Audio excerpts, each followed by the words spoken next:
We've always lived at 423 Stockholm Street, so there really wasn't ever a time that I didn't hear the creature. He'd been living in the room on the other side of my wall since I was born.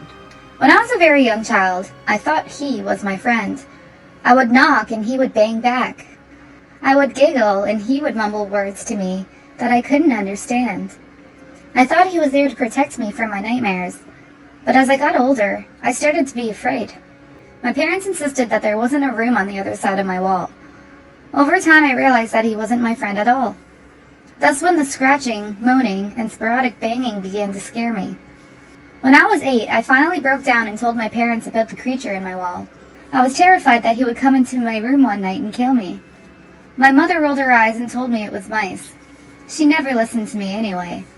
My father agreed with her that it was animals, but he hugged me and told me he would protect me and not to be scared. So from then on, whenever I heard the noises, I would scream for my father, and he would come running into my room less than a minute later to see what the matter was. I would point at the wall and cower. My dad would smile, bang on the wall with his fist, and say, "Quiet down in there or else." The noise would stop. I'd give my dad a teary smile, and he would hug me. He always was my protector. I miss him so much now. As I matured into a teenager, I started inviting my friends to sleep over. They didn't believe my stories at first, but after one night in my room, they were convinced. We called ourselves the Stockholm Street Ghostbusters, and we spent hours trying to exorcise the entity, a demon according to our research, through awkward seances and Ouija boards. We decided that the scratching must be the creature etching satanic sigils and drawing into the other side of my wall. One slumber party, running on heightened bravado and caffeine, I waited until the familiar scratching started, and I pounded on the wall, just like my dad. "Quiet down in there or else. You're already dead. The living are trying to sleep." We giggled and my friends were impressed. For a moment. I should have known not to provoke him. Suddenly there was an answering enraged banging on my wall, louder than I'd ever heard, and sort of angry yelling. We all screamed and hid in the closet, yelling for my dad. When he came running, my friends begged him to take them home. I was left alone while they were gone. I could feel him, almost see him impatiently pacing behind the wall. Back and forth, 5 inches of wood and wallpaper between he and I. I was so scared that I stayed hidden in the closet. Then the scratching started again. That was when I realized what it was doing. It was trying to carve its way through the wall into my bedroom. I whimpered at the thought, and the scratching stopped, and the banging resumed on the walls. It didn't stop again until the headlights of my dad's car lit up the room. I cried until my dad, always the hero, came sprinting into my room and banged on the wall. "It's still in the walls, Dad," I wailed. He nodded, gave me a pitying look, and pounded his fists on the demon's wall. "Quiet down in there or else." Then he held me, let me cry out my fears, and told me it was okay if I slept on the sofa that night. Sometimes I thought he believed it was all in my head. But it wasn't. The murmurs, the knocking, and the scratching, I'd been hearing it all my life. It was real. But if he didn't believe, he never let on, and never made me feel crazy. He just played along. I guess I never really understood my dad. One night when I was 16, I was awoken by an otherworldly, ear-splitting scream. It was so loud, so high, and so piercing that I screamed as well, in terror.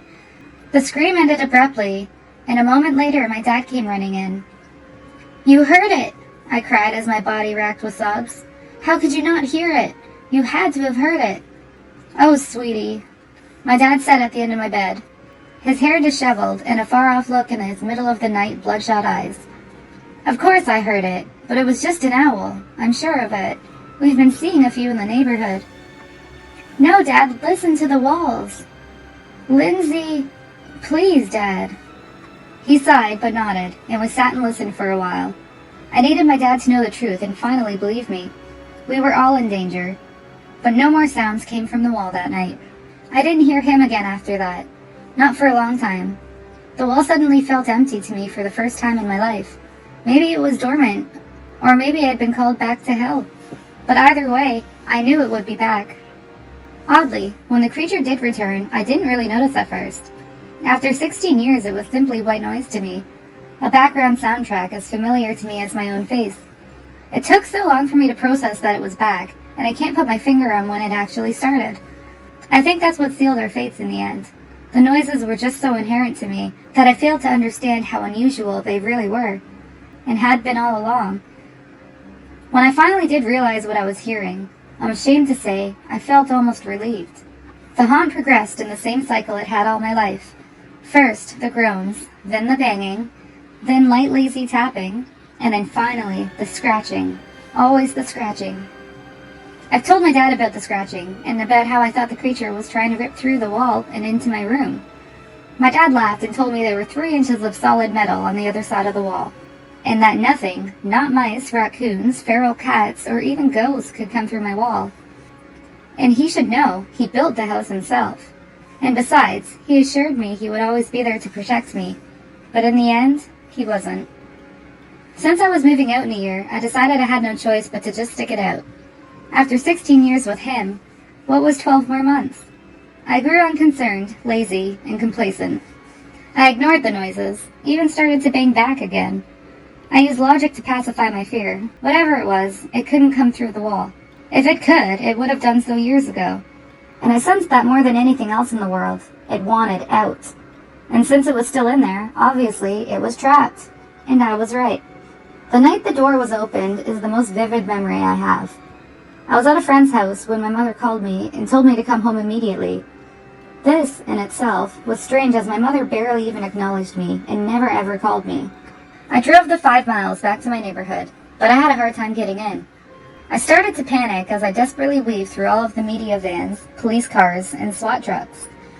I had to park and walk the final 3 blocks to my house, tears rolling down my cheeks as I realized that my street was at the epicenter of it all. Because I knew. As soon as I saw my house, I realized it. My dad must be dead. It had finally gotten out, and it had killed my dad. I took off at a dead run then, ignoring all the voices yelling at me to stop. I dodged in between the vehicles, pushing past dozens of people, ran through the crime scene tape and directly into my house. And there it was. Across from the living room, next to my bedroom, the hall closet stood with its door open. All the jackets and sweaters had been pulled out of it, and on the back wall, I saw it. Another door. For whatever reason, no one stopped me. I stumbled into the closet, through the hidden door, and out into the room I'd always known was there. But it wasn't what I thought it'd be. The media called my dad the Skinner of Stockholm Street, and from what I saw in the room, it was a very fitting name. There were knives, all sorts really, and there were metal devices stacked along one wall, at least 100 of them. Most I didn't recognize, but a few I had seen in history books. There was a wall of chains and rolls of duct tape. In the middle of the room, there was a flat table which was very clearly blood-soaked. A tall stool sat at the end of the table. But the worst of it was the wall. My wall. Every inch of it covered in carvings. But the carvings weren't satanic or evil like I thought. The carvings were words. Jacob, I love you. Tell my father I forgive him. Tara, I'm so sorry. Tell my daughters they were my world. According to the evidence file, there were over 60 of these messages, and I made myself read every single one of them. They haunt me every night. I'd spent 10 years tormenting them, and they would now forever torment me. I live in a hospital now, and I can still hear the scratching. Every time I close my eyes, I hear it. I haven't really slept in over a year. My doctor says if I don't sleep soon, I'll die. I spend my days watching news coverage of my father's trial, and I spend my nights staring at the walls. The drugs don't work, but they keep giving them to me anyway. And though I try every night, I can never fall asleep. I always hear them scratching, and I always will.